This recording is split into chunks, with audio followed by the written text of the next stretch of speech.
alive! It's alive! It's alive! I want to play a game.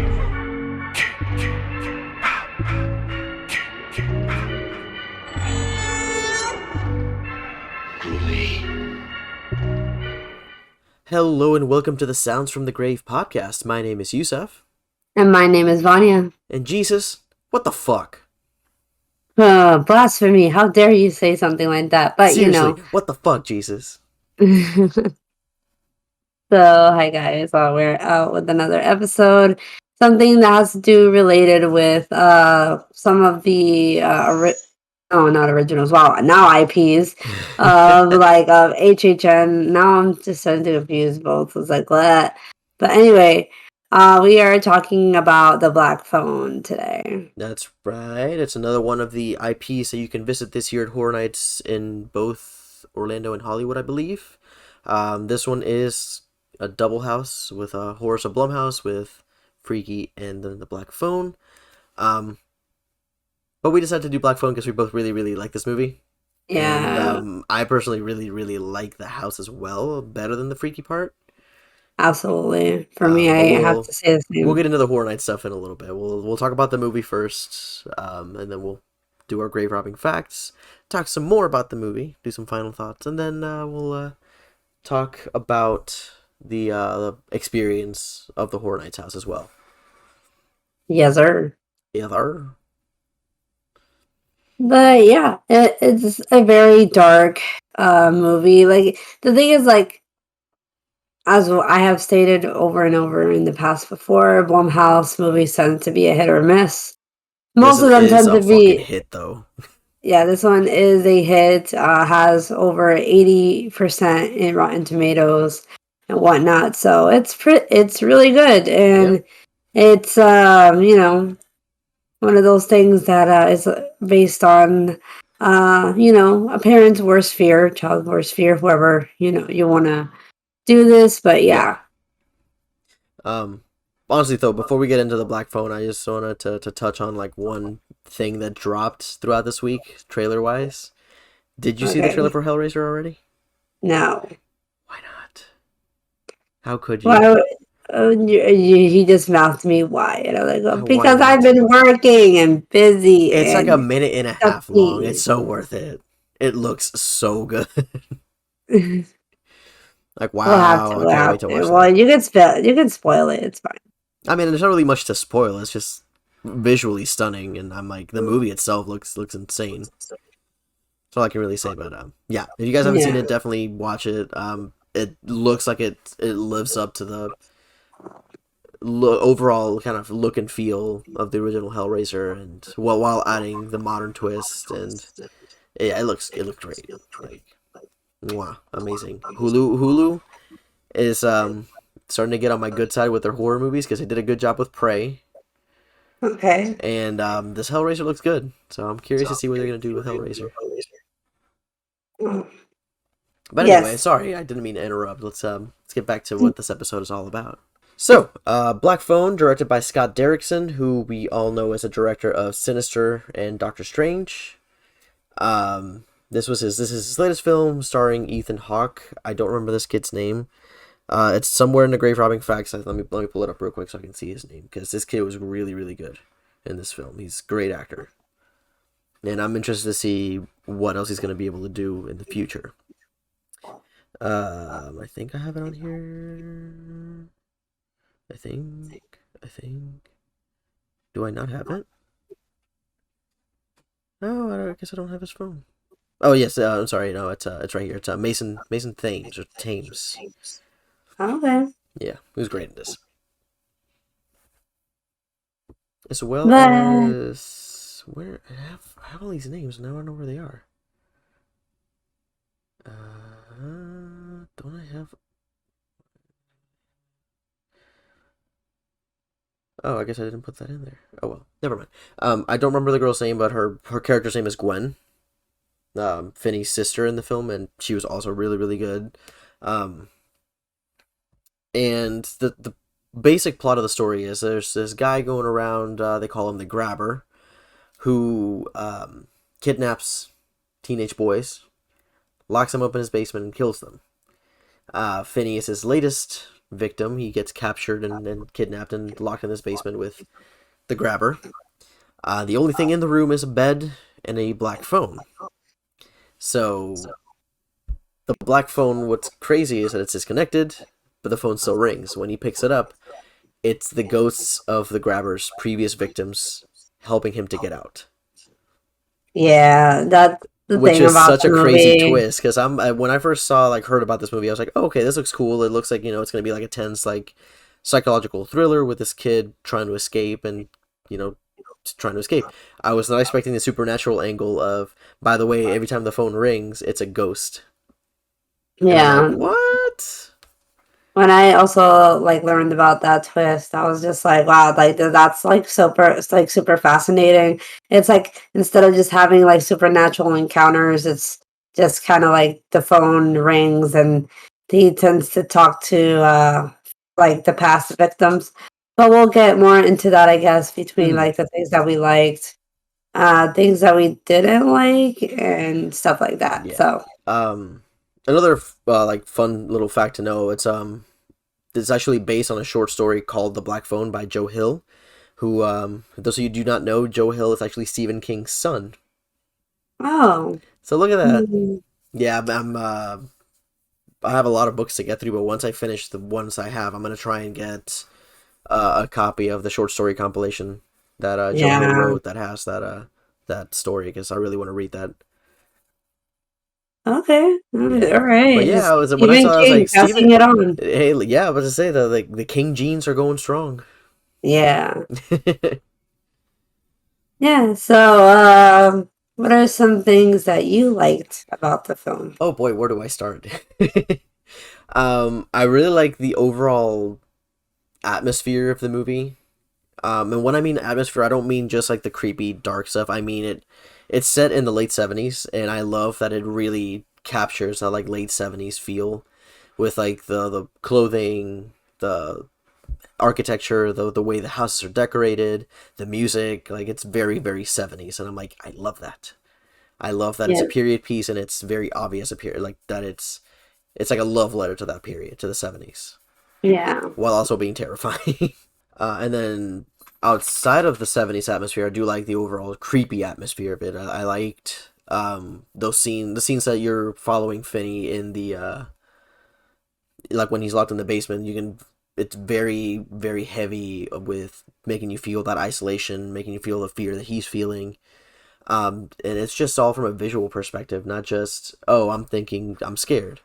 It's also that just the visual perspective, the way this like the wide shots inside of this basement are done, where it's just him in this low, like, giant room, but with the bars, and just like you can tell that there is no escape there.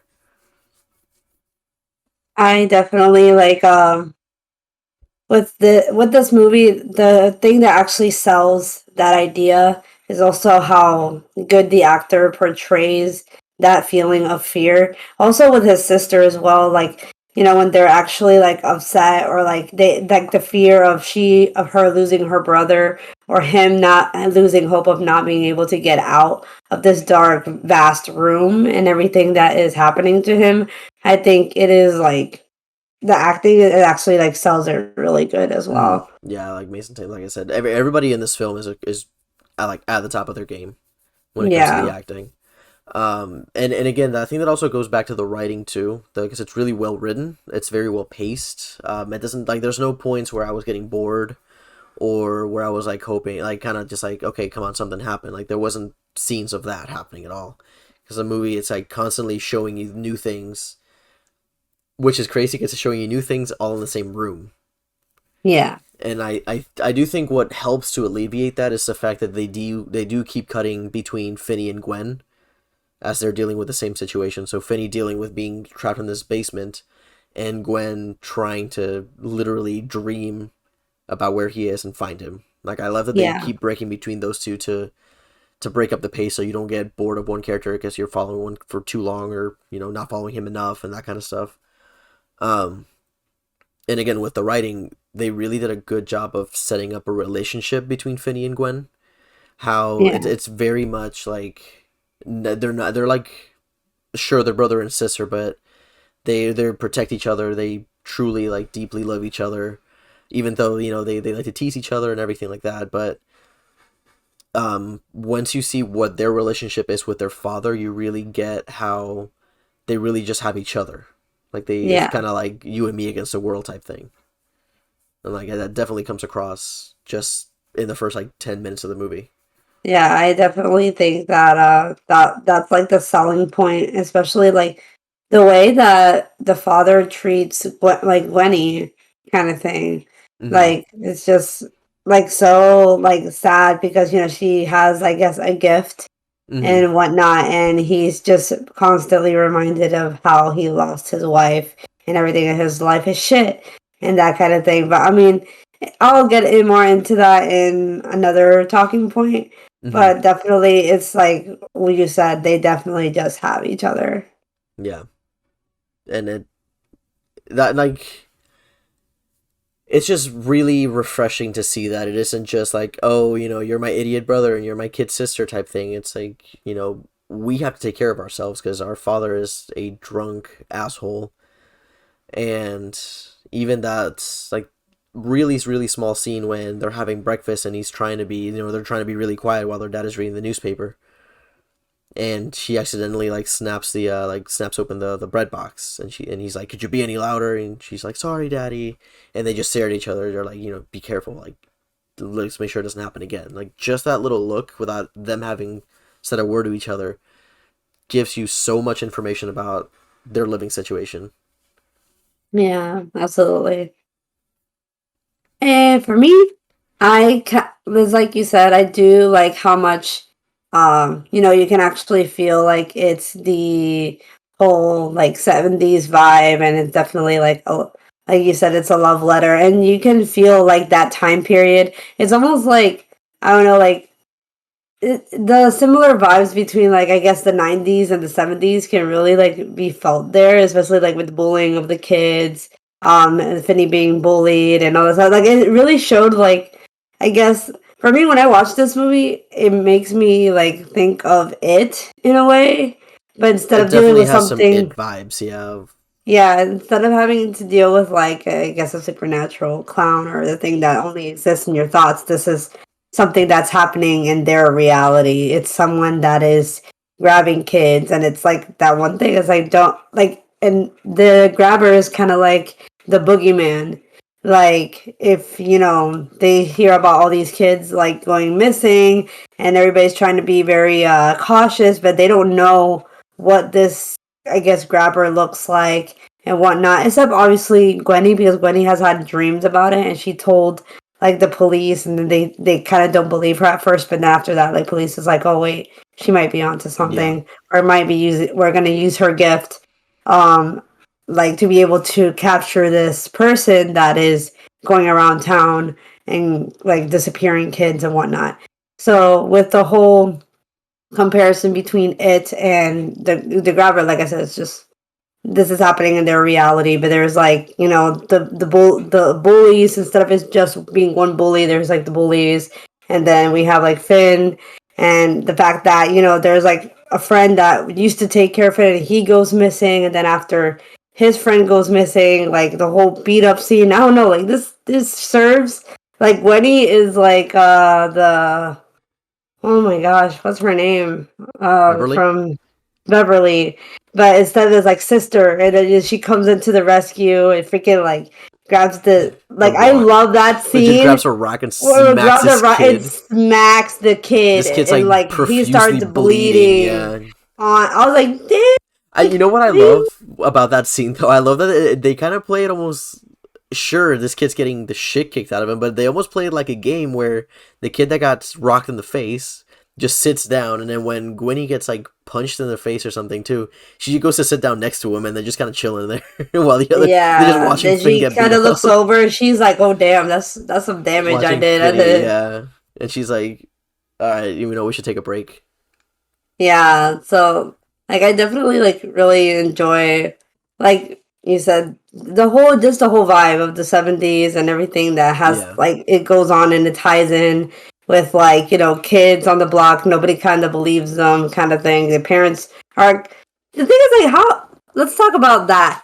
the parents like do not know a single detail about what's going on. Like I guess the parents are kind of like oblivious to Well, what's going on they around don't really town. show any parents except for the dad.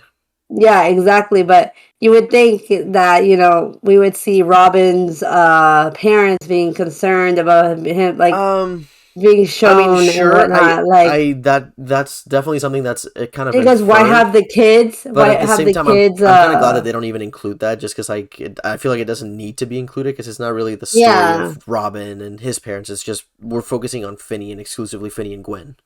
yeah, that makes sense. Like But like I I said, like I that it's just very with self this, contained.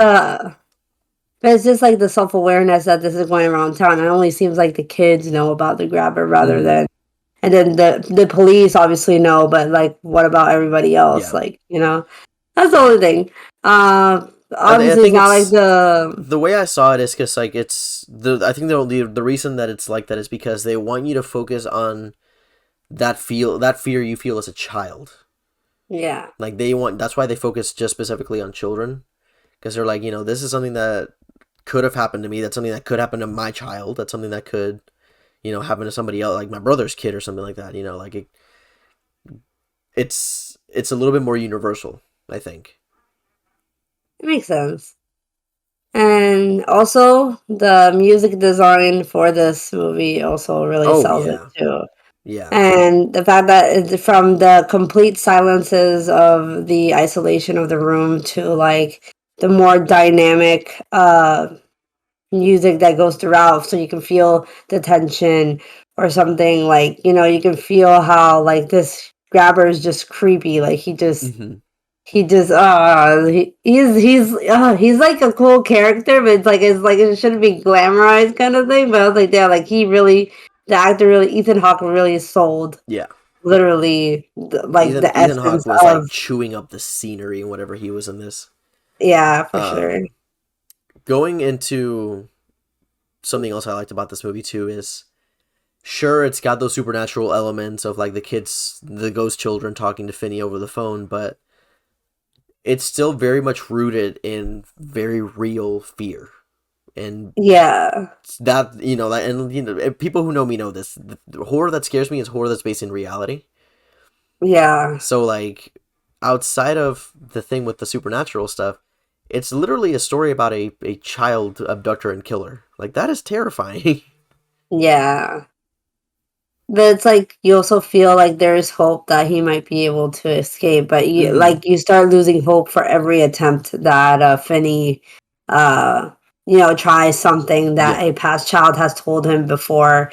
Like, especially like, um, I definitely I definitely wanted to leave that for last about everything that he's being told and Oh things, yeah, yeah. We'll but get to that like later because that's something really it's just important. the fact of the information conveyed, and he's tried everything that they told him. You start to lose a little bit of hope because everything, like, it's like, damn, if like not even my friend that is like was like a fighter couldn't get it out, like, I'm practically done Hmm. for. Something too So that was like really interesting. I don't know. I wouldn't say. I'm not sure if it's like if it's something I liked or disliked. It's kind of like in between. The violence between these kids. Like these kids beat the shit out of each other. yeah, they Like sell it. when they have the scene of Robin beating the shit out of this one kid. Yeah, Like it's legit like bad violent. Like he just keeps wailing on him. And then there's also the scene where Finney's getting beat up, where it's yeah, like rough. Like it's a violent world. yeah.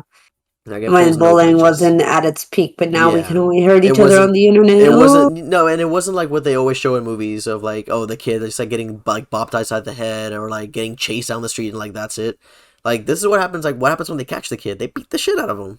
yeah, And also, Robin is a badass kid. I love that. I also love that his one of his favorite movies is TCM.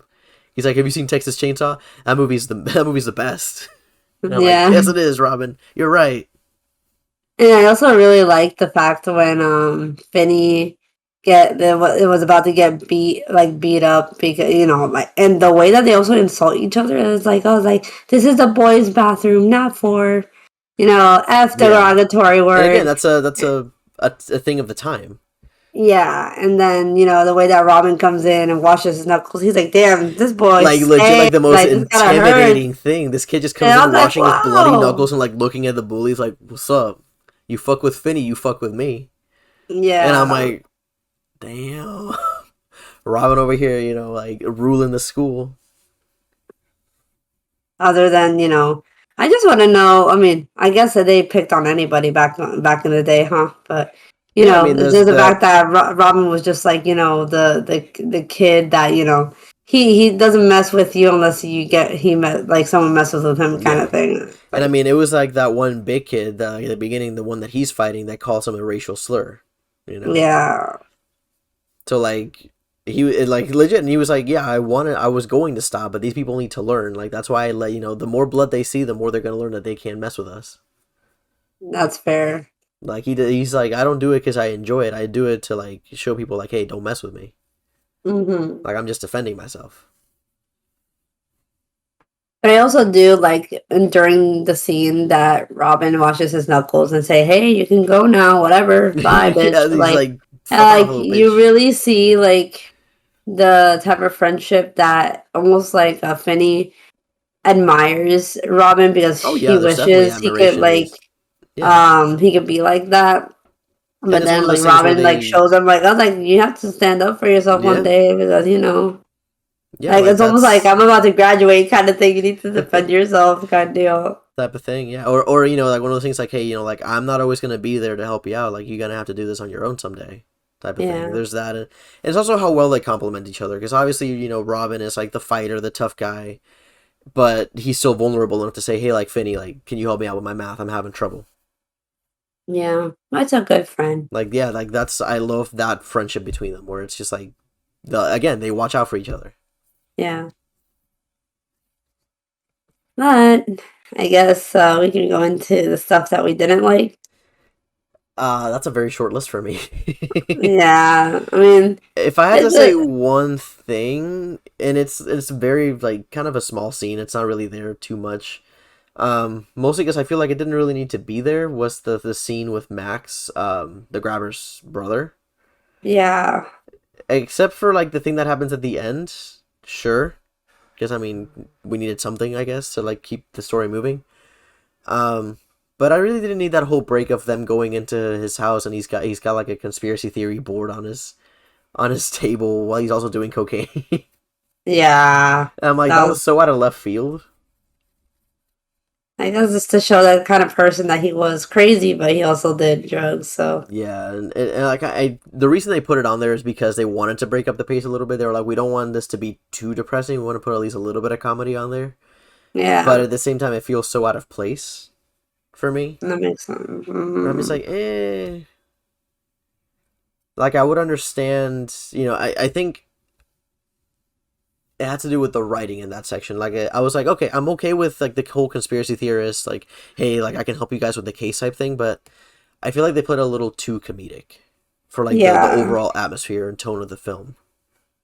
That was my only complaint with that. Outside of that though, there's really nothing else I disliked. Um, I I do. really? I do. Oh, I I'm do. curious to see what it is.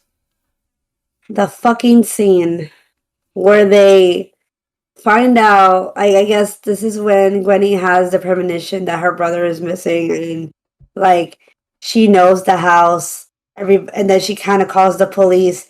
The fucking music. I'm like, what is that? Like the do do do do do do the alien type music. I'm like, what What you the mean, like at the fuck? end?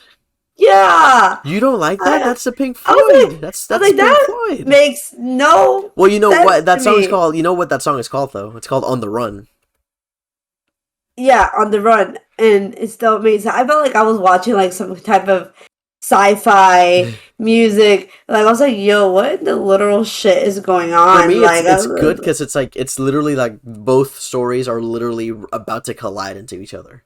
Like that for me is but why it alien fits. music, but I'm alien okay. music. Yeah, because I'm okay with it because it's literally like the Is whole this point of that a? song. This is a child abduction, not an alien Just abduction. listen, So, the because the whole point of that song is literally like the whole feeling of having to rush around everywhere and like not being able to take a second to like for yourself, and like things barreling towards you. Like that's literally what the song is about. Like what the whole concept of that song is about. That's why I see that. It belongs there. I personally feel like it doesn't belong there. Other than that, great movie. I mean, it's even to the point where it's in the house. It's in the Horror Nights house. Like in the black thank God hallway. I haven't noticed it. In the black hallway? I haven't noticed it. That's what's playing in the black hallway. I'm a riot. I haven't noticed it because I guess half the time I'm just hearing someone, oh, you scared me! Next time we go, we'll try to pay attention because you can hear it in the back. That was a tweet I posted about. I was like thinking about the Pink Floyd in the black hallway. Oh my God. Because when I heard it for the first time, I was like, oh my God, they're playing Pink Floyd. Like both in the movie and in the house. I was like, they're playing Pink Floyd. Nah, fam. And another thing that I wish I wish I saw a flashback just out of curiosity of For what? Of like who the mother was and what she did. Not what she did, but like at least a little bit more context, because I'm like, why was her mother so shunned kind of thing, and then Gwenny developed this gift. Like I know that it's like it's like information that didn't need to be there, but I wish I knew because I kind of wanted to, feel like maybe the reason why the dad is like, the thing is like I had mixed feelings about the dad, so I guess that's something I don't like. He's an alcoholic. He beats his children, and he's like, he's being a piece of shit, especially to Gwenny, because I guess it's just the reminder of his wife and that kind of thing. But on top of that, like later on, like he's like relieved and because he underestimated Gwenny's gift and Finn when he should have just taken it as a sign regardless. For me, I thought it was like it was weird that we switched from the asshole to like, I'm sorry. I was like, that's way too quick. That's way too fucking quick. Yeah, for me, it was one of those things where like he two things where he figured out that his late wife's gift was real. Yeah. And not only that, Gwenny's gift is real. And he realized that not only did I punish my daughter for being the same as her mother, I'm probably the reason the mother hurt herself. Yeah. Like he probably blames himself for that because of the way he treated her as well. Yeah. And I think that's also why he says he apologizes in the way he does. I think that's because when he actually realizes how much damage he had caused. Yeah. I agree. It is kind of it is kind of a quick like 180 to take on his end. Yeah. But I do understand. I'm I sorry understand to why. Finny, but not to Gwen. It's almost like I'm relieved that my son's okay, that kind of thing. But it's like, oh, that's really quick. Yeah. Suddenly, like you kind of, I guess they're trying to build sympathy for the dad when it was already broke. It's like they already broke the image and they're expecting you to put it back together, like at least to the viewer. But other than that, the movie overall is fantastic in the way that it is, especially when they tell the story contextual wise. And also like it's weird because the Grabber's color scheme of the costume, like we go from this dark thing that is almost, like I said, it's almost like the boogeyman. We had like the dark polo, the turtleneck red, like, and that little hint of red is like should have been like, oh shit, like we're actually encountering the Grabber and we don't know it because Finny is like, intrigued by the way he's lured into this trap. He's like, oh, you want to see a magic trick? And then it's like, oh, like, and then Finny realizes like, there's black balloons and all that stuff, and then oh shit, and then put some, I don't know how the fuck I don't know what he managed to grab his jaw and put the spray in his mouth. I'm like, damn, like you've had practice, or because the kid's struggling, like, and then Finny's trying to fight for his life, and it's like almost like his costume like represents like all the bloodshed, and then eventually you just realize that the Grabber as the costume changes, you realize he's just an ordinary man, not just a boogeyman. This could be anybody that lives in your neighborhood and you don't even expect it. I also love the design of the mask and how he would wear it depending on his mood. Because Yeah. at first when he puts the mask on, he's like, oh, look, I have my new victim. That's why I'm wearing the happy mask. Yeah. But then when Finney lies about his name, as soon as he steps in the frame, he's got the frowny mask. And you're like, oh, Yeah. like, I pissed him off. Shit. Yeah. Like, that mask is the only way that he shows any type of personality. For sure. Which is And really interesting. the fact how like redesignable it is in all contexts kind of thing. And we'll talk Whether about the mask a little bit too, and during Grave Robbing Facts, there's some facts in there about the mask and what they did with that. Something else too that I thought was interesting is this movie doesn't spend time with an exposition. It doesn't have that moment where you're like, okay, let's go back into the past and see what the grabber was like as a kid, or like let's see what made him become the grabber or anything, because that's not important. Yeah. The story isn't about the grabber; it's about Finney overcoming the grabber. Yeah. And in a sense, overcoming his own self-doubt, his own fears, and everything like that. It's just And also realizing happens to that be he in the has shape. worth. It just happens to be in the situation where he is kidnapped by a murderer. Yeah. Which is not great.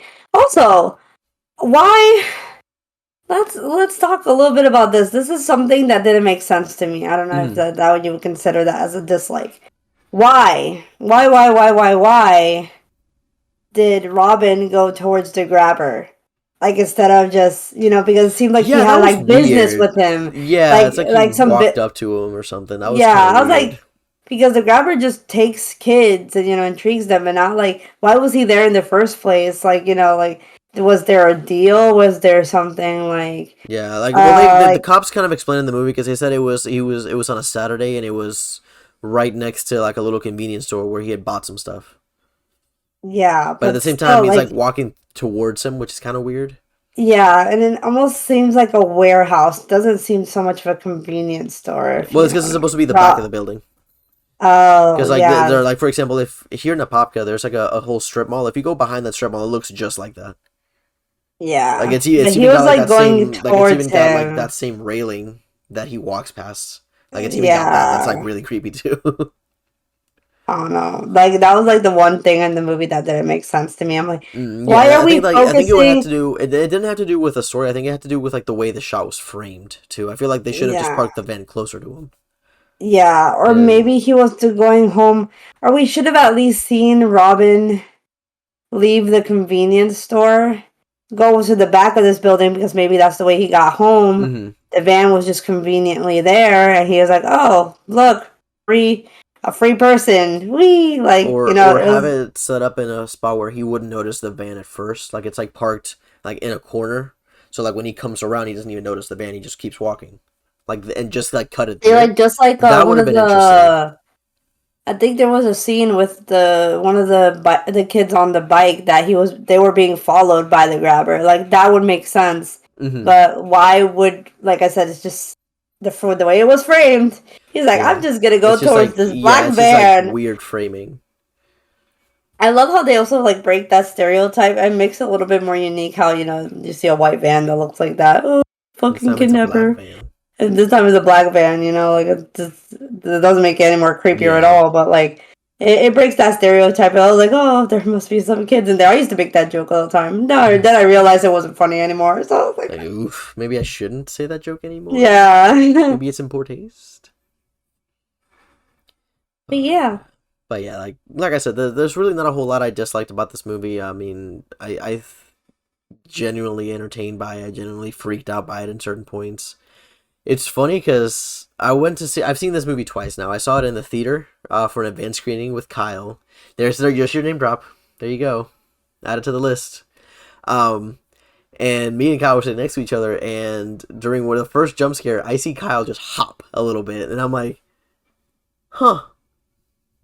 Because I didn't jump like one bit. I just see him hop and go, oh, damn. Meanwhile, I'm over here like, that was cool. Yeah, it's just like the way that they also reveal the ghosts is very... You didn't expect it at first. Mm-hmm. And there was one that conveniently scared me. Yeah. I do like that whole aspect of how they presented the ghosts. Like they kind of look like the ghosts from Sixth Sense, where you see how they looked when they died, because Yeah. you see them all bloodied up and everything. Um, and I do like that it isn't, you don't just hear their voice on the phone, you see them there with Vinny. And the way that they're talking and it It still sounds matches like they're up. talking through the phone, Yeah, which I is really really like cool. that detail. I was like, oh man, this is like It's so cool. it felt very much like a stage play, Yeah, instead of just like, oh, here's your voice on the phone. Like, you actually see the kids there with like the yeah, voice over the phone. and also their injuries that the grabber did on them. Yeah. So And I like that yeah, they all had like their own little personalities too, because you had Bruce Yamada, like the other baseball player, and I thought it was something that I think actually was really kind of creepy to me, was how they didn't remember who they were. yeah, Like, that to me was like, oh Jesus, like, is that what happens when you die? Like, you just forget who you were. Like, yeah. that for me was like Well, existentially creepy. yeah, but it's also like I guess the more time that they spend dead, the more they forget who they are. Because Robin knew exactly who he was right Yeah, Robin remembered away. who he was. So yeah, it's like the more like it's almost like as time passes, you fade away even more.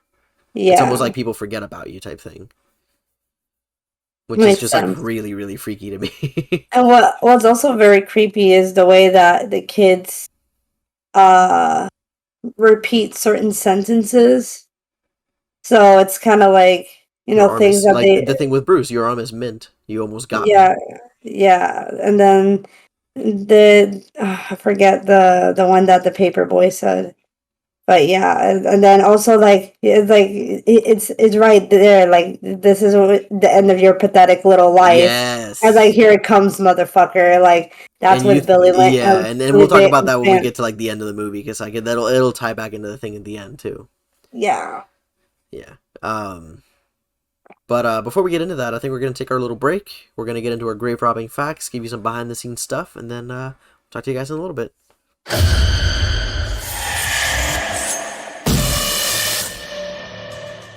So, welcome to another section of our grave robbing facts, where we cover anything that's based on the episode of behind the scenes, things that actually went into it, whether it be music or movies or the haunt that goes, behind itself.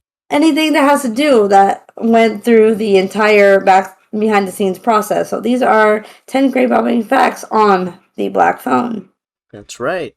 So, our fact number one, immediately it's going to be creepy as hell. The paperboy is a reference to Johnny Ghosh, a paperboy from Iowa who was on a route with his dog Gretchen and disappeared. His dog was found later, but Johnny's disappearance remains unsolved to this day.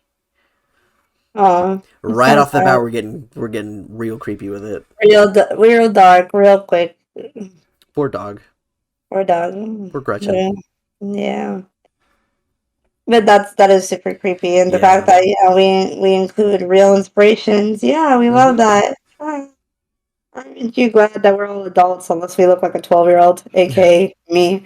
Anyway, our second grave robbing fact is that Finney's conversation with the dead kids on the phone were shot with Mason Thames actually speaking to these other actors on the phone.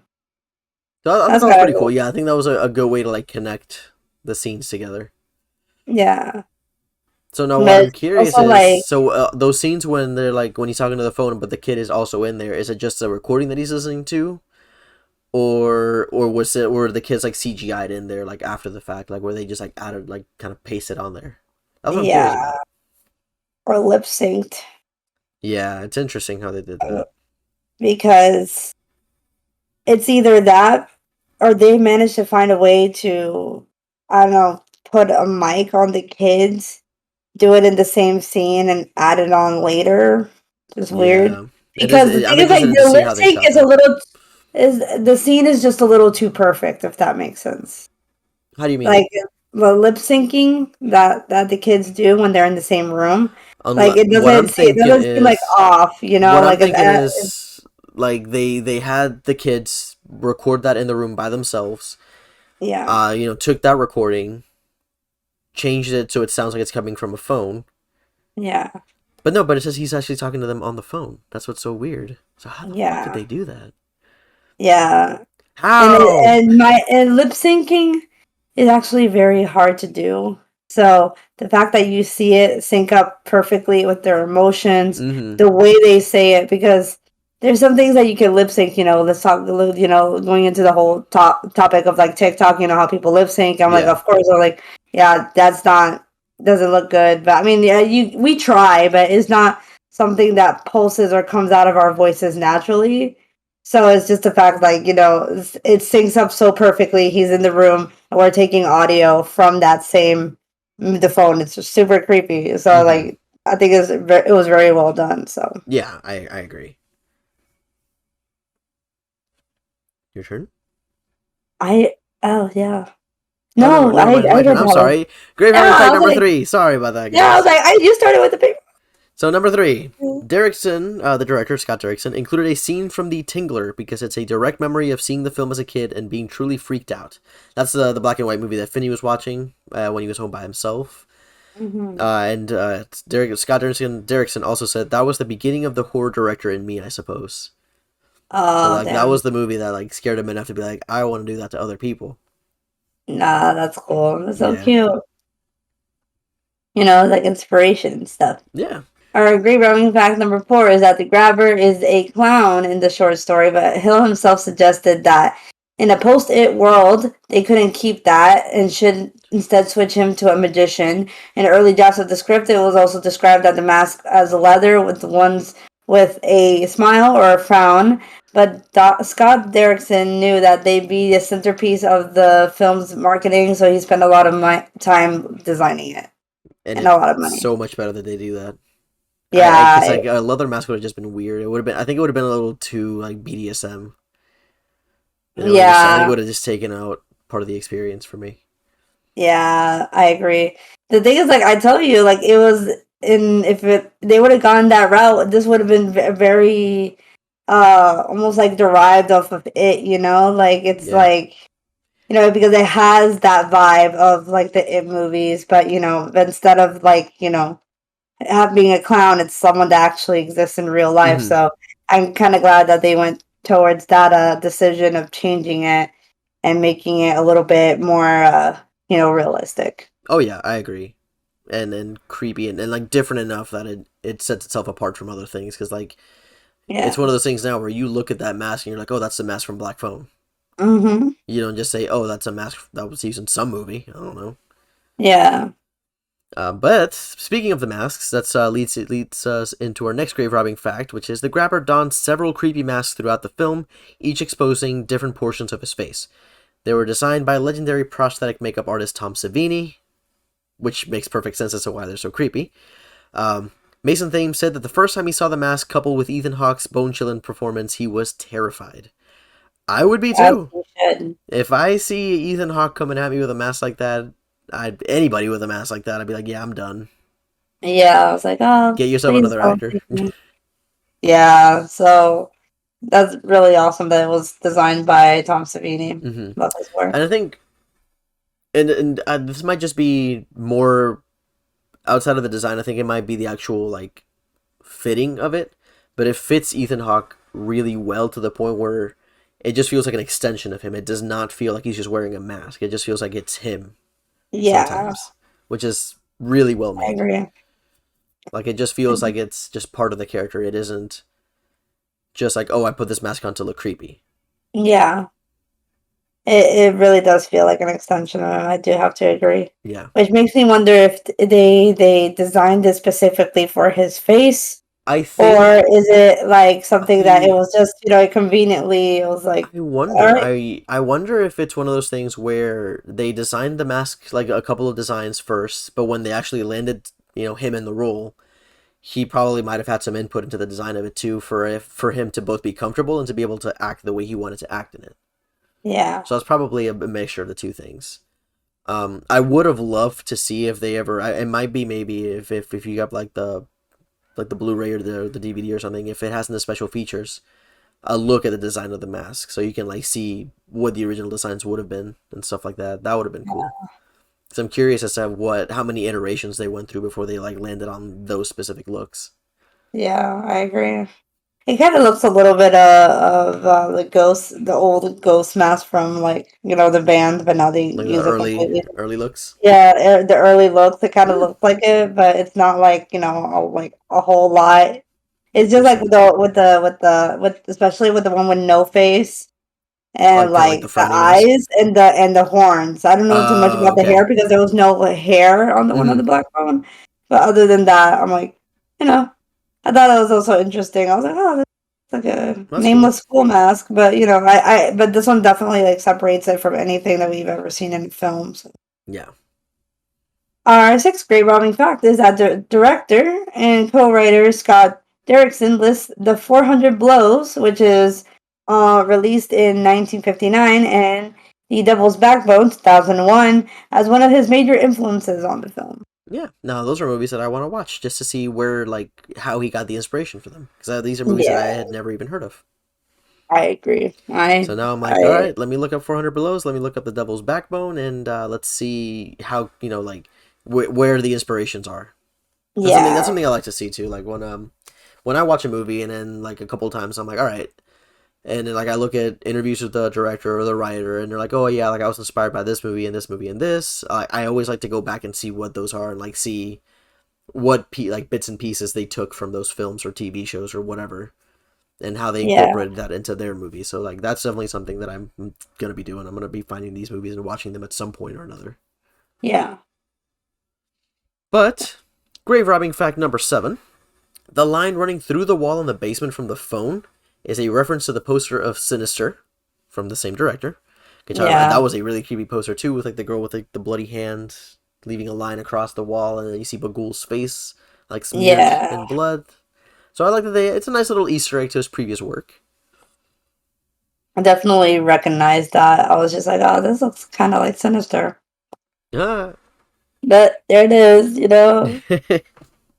All right. So our eighth grave robbing fact is that Scott Derrickson's childhood had its own violence. There was also a societal wave, including Ted Bundy's trip through Colorado, the murder of Derrickson's next door neighbor, and even a phone call that saw him talk briefly with one of the Manson family murderers. The primary emotion that I associated with my own childhood, from my own childhood, is fear.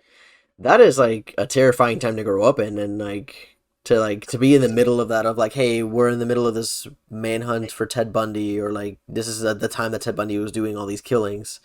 Yeah, Not only that, your next door neighbor gets murdered, and not only that, at one point you talk to one of the Manson family members on the yeah. phone. Like that no wonder Jesus Christ. I think He's that's like, also I've been through why some shit I think that's also why a lot of Scott Derrickson's horror stuff is so like associated with it's childhood fear not, or like yeah, something like, childhood fear, but also kind of in your face, but in a subtle way. yeah, Because it's very much of like not like being like blah, here's a monster right in your face. It's more of like keeping you uneasy and tense and like afraid. yeah. And I feel like it's the same way with Sinister, which the kids are dealing with, making these films, and then they also like torture their families or something like that. Like, because they're being told to do so. To be like like the chosen one, or like, a favorite Mm-hmm. of whoever's doing these crimes and whatnot. So Yeah, even though it connects in a supernatural way, it's something that that the kids can be easily influenced into doing something by an adult that means literal harm to them. yeah, So it's definitely we see it in Sinister, and we definitely see it in the Black Phone. exactly. Yeah, So like Scott Derrickson has like that little sweet spot of like, even though you're an adult, I'm gonna make you feel like a kid again and make you feel those same fears that you felt as a kid. yeah, So that's I really agree. interesting. But our ninth grave robbing fact: executive producer Jason Blum from Blumhouse sent Derrickson a black phone in a display case after reading the script and giving the film a green light.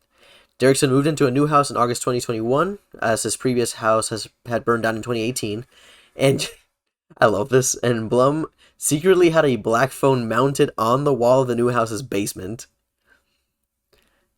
And Scott Derrickson in an interview said, "I was just sitting in my living room and I heard a phone ring in the basement, and I was like, oh my god." He Oh my discovered God. that Blum had it set to speed dial his cell phone whenever it was lifted from the cradle.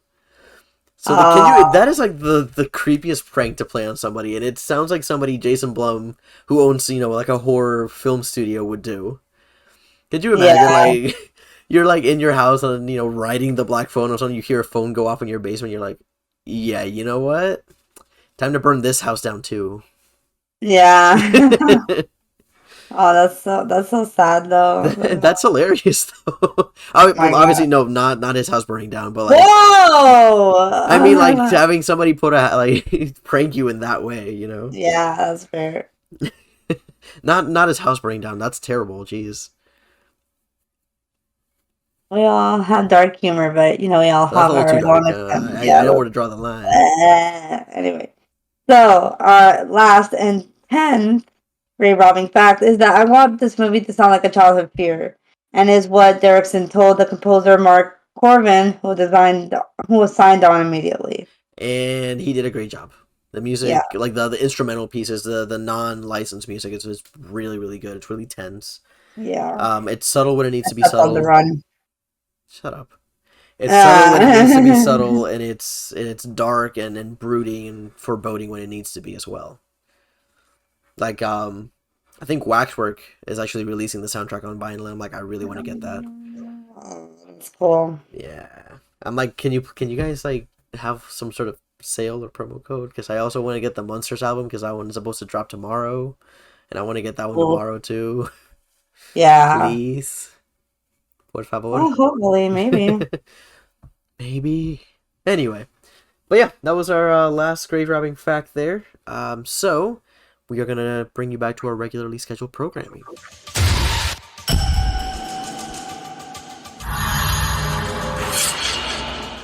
And welcome back. You just heard our grave robbing facts on the black phone, and now we're gonna talk a little bit more about the ending of the film.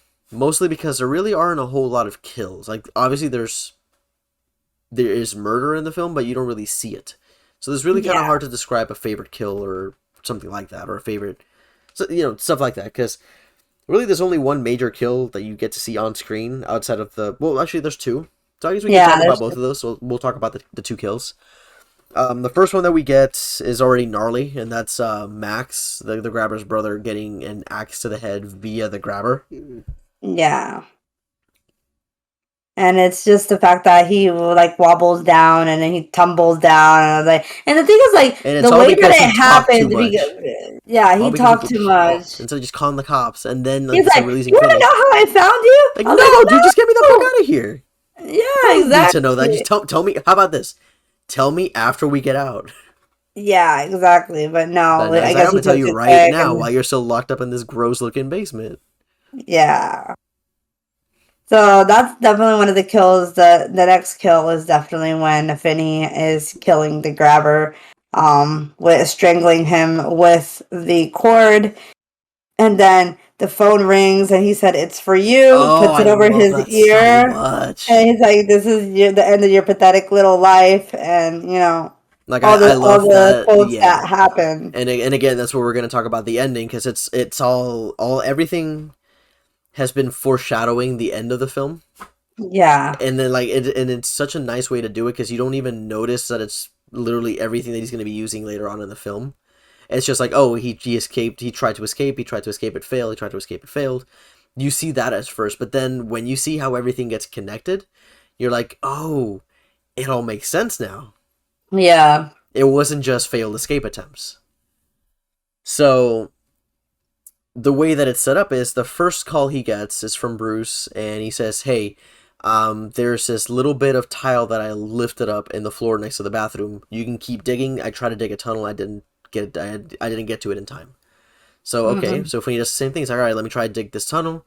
But then eventually he just doesn't do it. He just finishes digging because he just realizes he can't do that. It's going to be impossible to him to get outside of the house that way. And the next one they right, tell him, it's like, oh, by the way, there's this cord that I broke off that you can use as a rope. And you right. can use that to climb up and see if you can get somebody's attention from the basement window. So he tries that, but that fails, and it breaks the railing off the of the bars off the railing, off the window. What's You're like, funny is that the grabber didn't even notice that the railing was yeah. gone. I was like, And where'd it yeah, go? and at first you see that and you're like, shit, damn, like he could have made it out, or he could have gotten somebody's attention that way. Railing broke. He's shit out of luck. Yeah. But the And thing is, then like, tell me how that small little cord, that flimsy ass cord, was able to make it through the entire tube. yeah, because Yeah, I was like, he uses like a rolled up piece of carpet to like go up there, and I'm like, it's kind of I was weird. like, that's not doable in real Yeah, life. Like that is like you have to either it's the plastic is, really sturdy and all that stuff, or that string is stronger than we think, and it wraps around perfectly around the thing. I was like, oh my god, what the fuck? Like I was like, okay, this is the element of disbelief, and I'm like, yeah, like that's gonna happen in yeah. real life. Yeah. But I was like, But I still took it. I was like, it's whatever. yeah, it's whatever. But it's like Yeah. scenario, I don't think it works like that. Mm. But But and then then there's the next escape attempt, which is, hey, by the way, like the from the paper boy, he's like, hey, he stole my bike lock. my bike lock, and I still remember the combination. I wrote it down. So when he tries it, he manages to get out of the house, but then he gets trapped again. He doesn't get out in Yeah. time, unfortunately, which is such a sad moment because you're like, damn it, he almost made it out. Damn it. I'm just wondering how the grabber got in his car so quick. Yeah, that's a good question. That was 0.2 seconds after he left the house. Like Jesus Christ! And then like the fact that they almost got caught by the neighbor. He's like, if you literally scream, make a sound, I will gut you like a pig. And I was like, oh. No, and not only that, he's like, I will rip out your intestines and choke you to death with them. That was something I used to say all the time to threaten I people was like, damn, as a kid. damn, grabber, okay. Yeah. And then the last thing he gets is from like the kind of like the, I'm gonna call him the Metallica looking kid because he looks like he was in Metallica. Yeah. And he's like, yeah, you can use like the toilet seat and break like legit break a hole in the wall and get to this freezer that's like on the other side of the house that you can get to. Unfortunately, he does it, but the freezer's locked. Yeah. Can't get out. And then at the end is when that's when he gets to talk to Robin. And it's like a really sweet moment because like Robin is his best friend, and it's like the last phone call he gets. And he teaches him like, hey, it's like the confidence boosts. He's like, hey, you got this. I may not have been able to do this, but you're smarter than me. You got this. All I can do is teach you how to fight. Yeah. And he does. And he teaches like, yeah, pack in the dirt that you already dug up into the phone so it has some weight to it so you can hit him a little harder. And teaches him like, the whole like step back, step forward, step back, and then punch type thing. Yeah. Like all that. I love that it gets used in the movie. And the fact that he booby traps him and then it eventually just like everything, all the escape attempts eventually lead up to this big confrontation, and it all leads up to Finney winning the battle. Yeah. Where of course, the grabber brings in his dog because he's got a dog. And you're like, oh shit, how's Finney going to get out now even if he manages to beat the grabber? Mm-hmm. And the first thing that happens is the hole that Finney dug, the grabber falls right through it. And the railing that broke off is right there. He breaks his ankle on there and then gets trapped. Oh. So immediately that's two things that like came back to haunt the grabber. It's like, and then right off the bat is when he's using the, when Finney uses to learn to fight, like Finney uses the skills he learned from Robin to fight him and punch him and hit him. Yeah. And then from the refrigerator, he grabs the meat after not yet. Yeah, not yet. We'll get into that. We'll get into that. We'll get into that. Hold on. Because that's when he uses his own smarts and wraps the cord around the grabber's neck. Phone rings. The grabber is finally able to hear it. He hears all the things from the kids, and then I love that the last thing he hears is, oh, Finney's arm, it's mint. And Finney just goes, crack! Cracks that kid's neck. Cracks that boy's neck. Yeah. Actually, what he does is he takes the mask off of him. And the grabber freaks out. He's like, I gotta have my mask. He's like, it's a part of me. Yeah. So. And, he finally does it, and like you said, he takes the meat out of the freezer, because it's been sitting out there, so the meat is unfrozen at this point. Yeah. Feeds it to the dog, walks out, uses the combination, and is able to walk right out.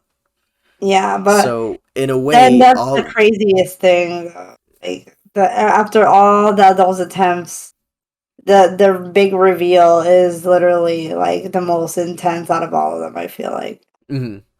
I do like, however, that it's kind of a way of all the other victims, like all the ghosts getting revenge in their own way, Yeah, because that's all I how they agree. tried to escape. So I thought that Yeah. was really cool. So the especially well, I don't know if you want to do the reveal or I should. We should just go for the reveal. So if you guys haven't seen it, that's your fault. Jesus. Anyway, the big reveal is when Penny walks out the house, but then eventually it sees all the, I guess, emergency people outside the house across, and it's not even the house that he was trapped in.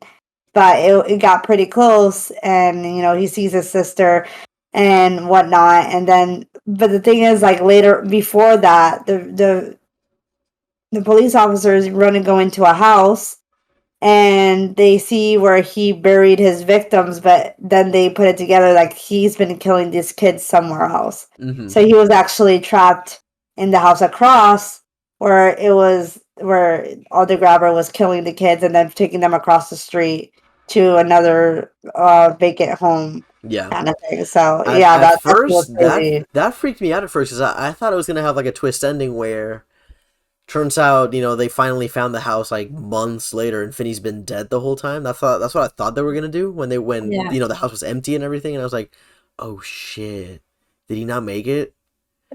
But yeah, then when they show him killing him, I was like, oh, and then they show that's where they buried the body. I was like, okay, okay, so he's somewhere else. yeah, But I was like, that's when you realize the ghosts of the kids that were helping Gwenny, they weren't trying to help her find Finn. They were trying to get them to where they were, so they could go to a proper resting place, right, which I thought was interesting. It yeah, wasn't for them. It wasn't really helping Finney. It was more like, because they probably didn't know where Finney was, because they had mm, died in one spot and they didn't know they were buried in another. right, So for them, it was more like, this is where we are. Like, you have yeah, to find us, because if you find us, maybe you can find Finney in the same place. right. Yeah. So And yeah, go ahead. no, so like yeah, it's the whole like with her gift, and like she's almost like reliving their deaths in a way, and especially like towards the very last little piece that they give her is that they're all standing in the middle of the Mm-hmm. street, and then she flops over because she thinks she's about to run into them, and then realizes that the This is number where you were that she supposed to stop. saw, this is was it where she was supposed to stop. Yeah. So I just thought it was interesting that it gave the address of the other house rather than the original, but Mm-hmm. Well, like I said, it's because like that's where the kids were buried. So like they were like, this is where our bodies are. We need to find a resting place. yeah, That's the way I saw it, at least. yeah, We barely even talked about Gwenny though, because Gwenny was like, she had the best lines in this film. Like when yeah, I she agree. yells at the cops, she calls them like, what was it? It wasn't like cog gobbler or something like that. Mm, Like the uh, cops, when she's like trying to like not talk about her dreams because she knows she's gonna get hit by her father. yeah, So she says like something ridiculous to the cops, and then the teacher's like, language, yeah, Gwenny. And then the uh, whole thing with when those kids are beating the crap out of Finney, she goes up and she's like, "You fucking cocksuckers!" and I was like, damn, And like like, you and pray to then the Lord with that mouth. I was like, yeah, damn. and then like even the whole thing was where she's like, "Jesus, what the fuck? What the actual fuck, Jesus?" I'm over Yeah, like it's funny because like me and Kyle were talking about that scene after we saw the movie. We were like, she sounded like the guy from that Vine. Like, what the fuck is up, Kyle? We're like, what the yeah, fuck is up, Jesus? yeah. Then she's like, "Sorry, I said you're not real. Please show me the." Yeah. Then And I love too that she wasn't just like, oh, like my brother, I don't know what to do. My brother's, trapped. She's like, all right, I'm gonna use this gift that I know I'm not really supposed to, that it may or may not be real, but I'm gonna try and use this to see if I can help find my brother. Like, she has something to do in the movie. She isn't just like sister in distress. yeah, for sure, she serves a purpose. Yeah. And she's And super sassy, and the fact that she you can tell like yeah, she's a very likable character. Really cares mhm, about her brother, but you also see her as a she's a badass. human being, like because she goes through the emotions. She Mhm, is being yeah. bullied by her dad and all that stuff. Which literally every time like I see that scene, it makes me want to punch the shit out of the dad. I'm like, stop beating on her, like Yeah. Jesus. Oh yeah. And not only that too, I also really like the way they shot the dreams that she has with like the Yeah, old like handheld 16 millimeter like scratchy camera film look. I thought yeah, was really cool. I like how they shot that. It's reminded me of the scene like the home movies in Sinister, yeah. Me too. and that for me is always kind of creepy too. Yeah, especially when he's standing in front of his house with the balloons and he just And kind of go like laughing, this and disappears. and he Yeah, laughs. Oh, that is creepy. yeah, Yeah. And again, it's all about Finney's character arc of him overcoming his own self doubt, overcoming his own fears, and being more confident. And you definitely see that at the end when he just walks in, like normal. He doesn't look like he's not looking around for bullies or anything when he walks back to the school. And then he sits down and she's like, "Oh, hey, Finney," like his lap partner. He's like, "Call me Finn." Like that's yeah, his character arc. Like you see him, become a more confident person and become yeah, like it's like a coming of age story. It's like this is when he grows up. yeah, Sure, it's the worst possible way to grow up, but he grows up. yeah. And it's especially when the kids get intimidated. He's like, "Oh, I heard he stabbed him with a knife," and I'm like, "Whoa, where are you guys getting these It's stories?" school rumors, I heard he beat him to death with a phone. I'm like, that's kind of true. Yeah, I heard the stabbing part. I was like, "Oh, well, I Yeah, don't think the kid stabbed him, but like Finney's got Finn. I'm sorry, Finn has got street cred now. yeah, He's the new Robin. for sure." Yeah, but yeah. Final thoughts, Vanya. Like, what do you overall think of it? I thought it was an excellent film. Definitely is high up there in my favorite horror films list now. Because unlike, movies like, It and I want to use the combination of The Caller, the movie with Halle Berry in it. Like, it's like a good mixture of like, is the thriller, suspense, horror, but it happens in real life, Mm-hmm. but it's like we're not following like this a an authority, like the emergency people to find Finney. We're not following the grabber. We're following this kid. We see him through this journey, experiencing what other kids might have felt during this abduction, and that's like the most fascinating thing. And the fact that this did it so well, mixing like the ultimate element of like the ghost kids, which is the only supernatural element. But other Mm-hmm. than that, Well, like that and Gwenny and her dreams and in like her her dreams. clairvoyance. Yeah. Yeah, but like it definitely like sets off the entire mood, and it's just like nice to wrap it up in a bow. Mm-hmm. It's a nice movie, and the fact that it got a super high rating. And normally Blumhouse movies are a flop, like literally a hit or a flop, but this one was literally like right on the bullseye. And I'm gonna rate it like Oh yeah. the like 9 out of 10 tombstones. So 9 out of 10 tombstones. Not that's what I would give it honestly.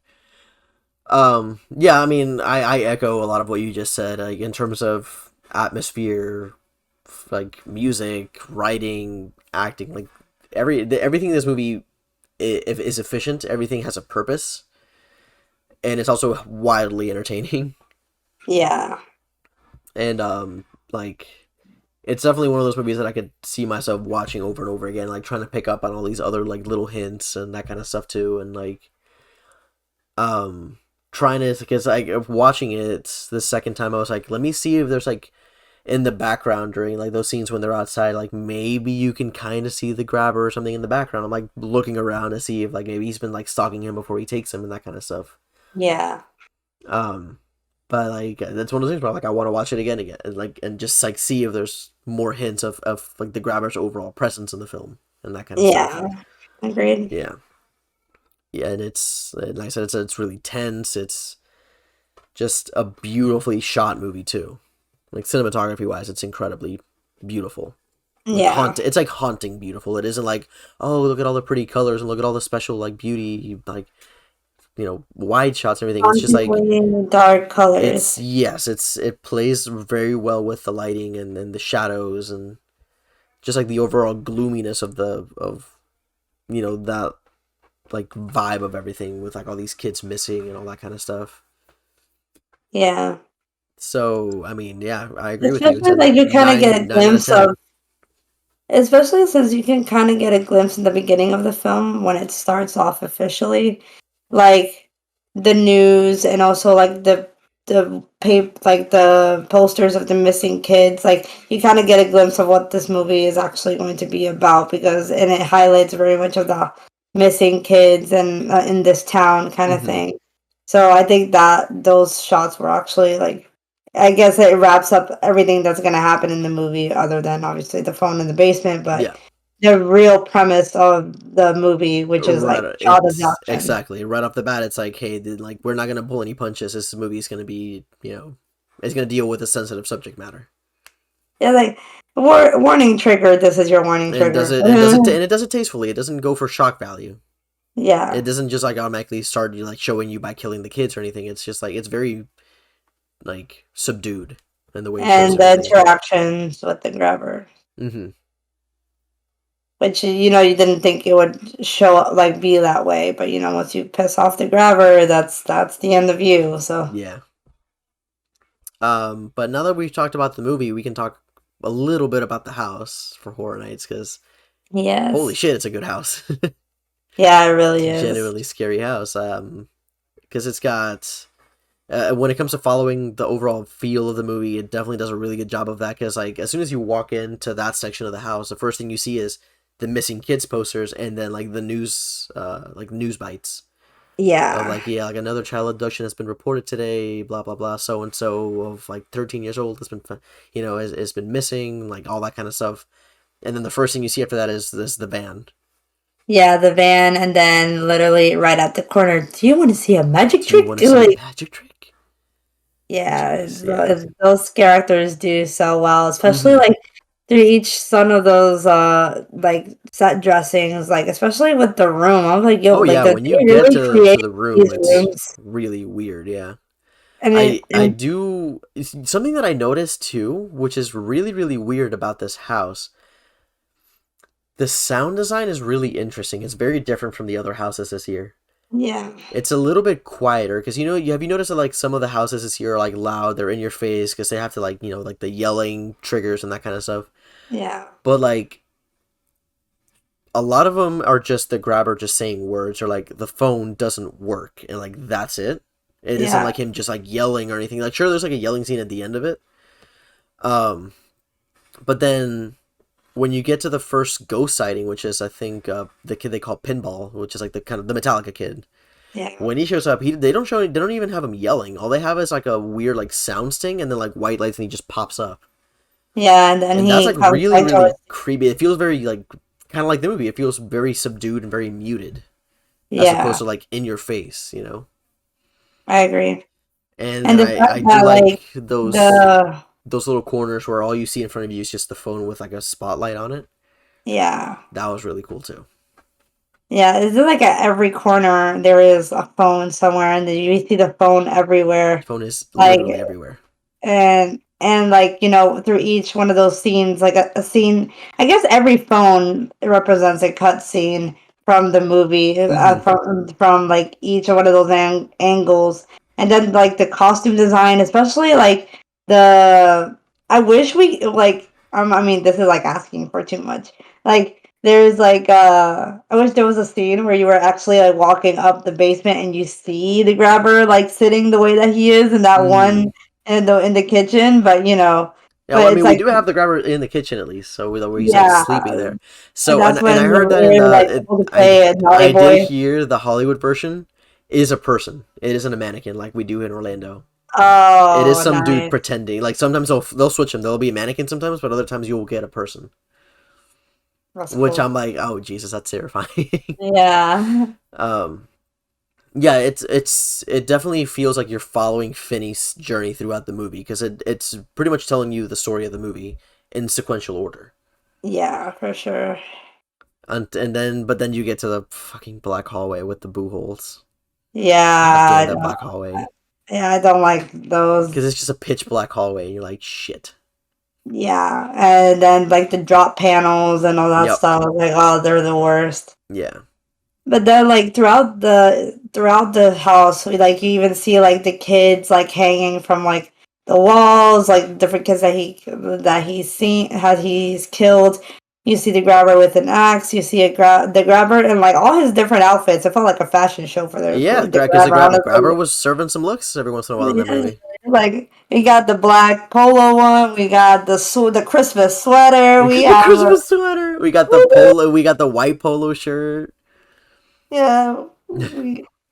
We have him when he kills his brother, kind of deal. So yeah, Yeah. it's crazy. Yeah, it's a very effective house, and like I said, it feels different from And you the know other what's houses because it doesn't feel as like gory or in your face. It's more creepy than anything. yeah, and like you said, it's very subtly muted. Yeah. And the one thing that I will applaud this scare actor, well, yeah, is towards the end of the house, how small that person is. I'm like, you literally look like a kid, like Mm-hmm. crazy. Oh yeah, the I person that was plays the like, people that Finney, play Finney or yeah, small actors. like Yeah. dang, I was like, and then you see like the strangling of the phone and stuff. Yeah. I And gotta give I the definitely want to mannequin needs a give little work though. a little Needs bit, a yeah, a little, little bit. yeah, But I do want to give major props to like everybody working in that house because they do a tremendous yeah, job, and not just the black phone, the freaky part they do a really good job as well.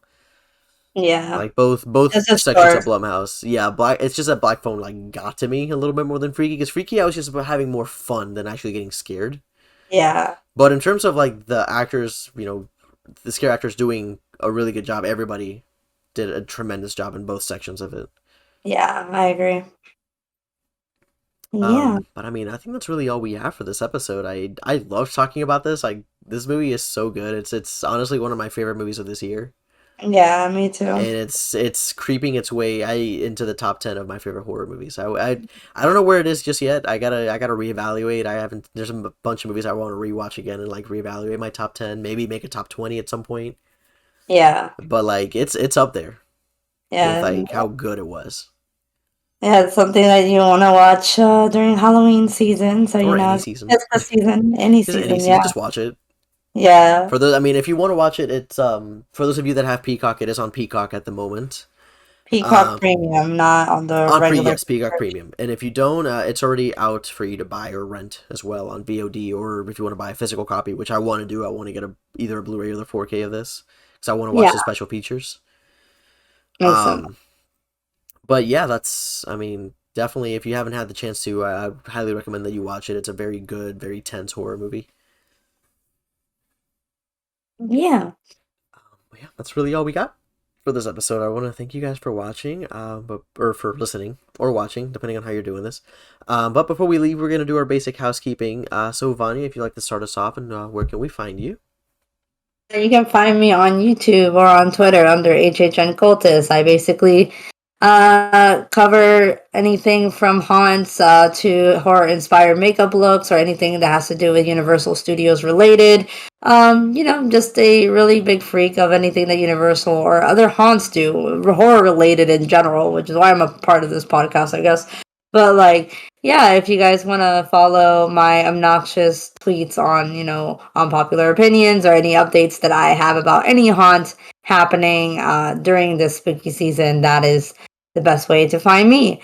But there are also other interesting people on this podcast. Yussef, where can we find you? So for my personal stuff, you can find me on Twitter at itbeyusef, and on my Instagram at Yusef1220.